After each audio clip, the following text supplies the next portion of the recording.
Hello दोस्तों, आज इस वीडियो में मैं आपको बताऊंगी कि कोई भी व्यक्ति बीमार क्यों पड़ता है। इसलिए इस वीडियो को पूरा जरूर देखें और इसी तरह के और वीडियो देखने के लिए हमारे चैनल को सब्सक्राइब जरूर करें। पूरा विश्व समय के हिसाब से बना हुआ है।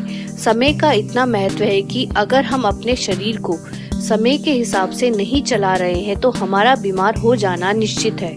हमारे शरीर की प्रत्येक सेल में कुछ जीन्स पाई जाती है जिन्हें क्रोमोजीन्स कहते हैं। ये पूरी तरह से पालन करती हैं समय का।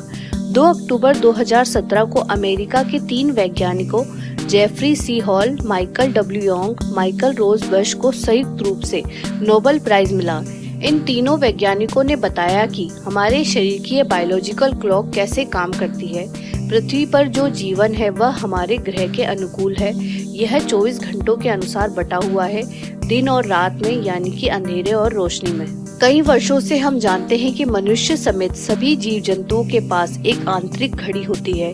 इसे हम जैविक घड़ी या बायोलॉजिकल क्लॉक कहते हैं। प्रत्येक ऑर्गन, यहाँ तक कि हमारे शरीर की प्रत्येक सेल में 24 आवर एक क्लॉक होती है जिसे हम सर्केडियन क्लॉक कहते हैं। ये सर्केडियन क्लॉक हमारे शरीर के हजारों जीन्स को दिन और रात के निश्चित क्रम में खोलती और बंद करती रहती है। ये घड़ी ही हमारे हार्मोन्स के स्तर, हमारे शरीर के तापमान, हमारे व्यवहार, हमारी नींद और मेटाबॉलिज्म को प्रभावित करती है। बायोलॉजिकल क्लॉक के मुताबिक 12 बजे से लेकर 2 बजे तक हमें सबसे गहरी नींद आती है।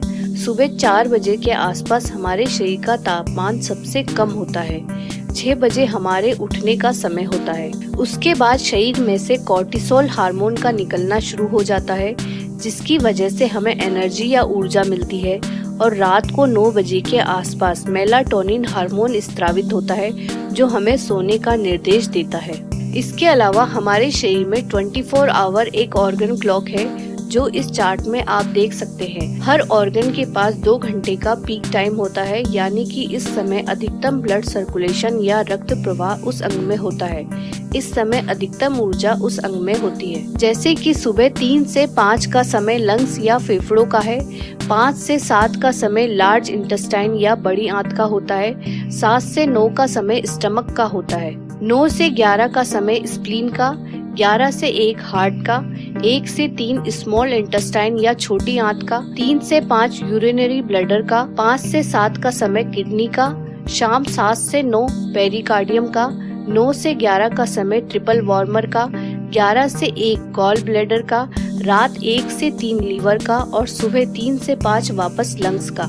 यह रिदम लगातार इसी तरह से चलती रहती है।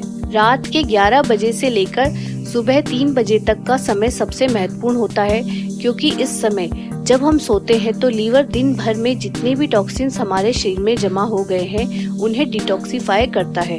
तो दोस्तों, इस हिसाब से देखा जाए, यदि आप 11 बजे सो जाते हैं तो आपके लीवर के पास पूरे 4 घंटे होते हैं डिटॉक्सिफिकेशन के लिए, और यदि आप 12 बजे सोते हैं तो लीवर को मिलते हैं 3 घंटे। यदि आप 1 बजे सोते हैं तो आपके लीवर के पास होते हैं 2 घंटे, और अगर आप 2 बजे सोते हैं तो आपके लीवर के पास 1 घंटा होगा आपके शरीर के डिटॉक्सिफिकेशन के लिए। तो तब क्या होगा जब आप 3 बजे ही सोएंगे? तब दुर्भाग्य से आपके लीवर के पास कोई समय नहीं बचेगा आपके शरीर के डिटॉक्सिफिकेशन के लिए, और इस तरह से ये टॉक्सिन्स आपके शरीर में जमा होते रहेंगे। फिर ये टॉक्सिन्स किसी भी दिन, किसी भी समय, किसी भी बीमारी के रूप में कभी भी उभर सकते हैं। तो अब आप जान ही गए हैं कि सर्केडियन रिदम की गड़बड़ी की वजह से ही सारी बीमारियां होती हैं, चाहे वह डायबिटीज हो या हाइपरटेंशन। तो इसीलिए दोस्तों, खुद को स्वस्थ रखने के लिए प्रकृति से जुड़े, अपने सभी कामों को समय के अनुसार करें, जैसे कि समय पर उठना, समय पर भोजन, समय पर सोना, ताकि हमारे शरीर के सभी अंग ठीक तरीके से अपना काम कर सकें। अगर आपको ये जानकारी अच्छी लगी तो इसे शेयर जरूर करें।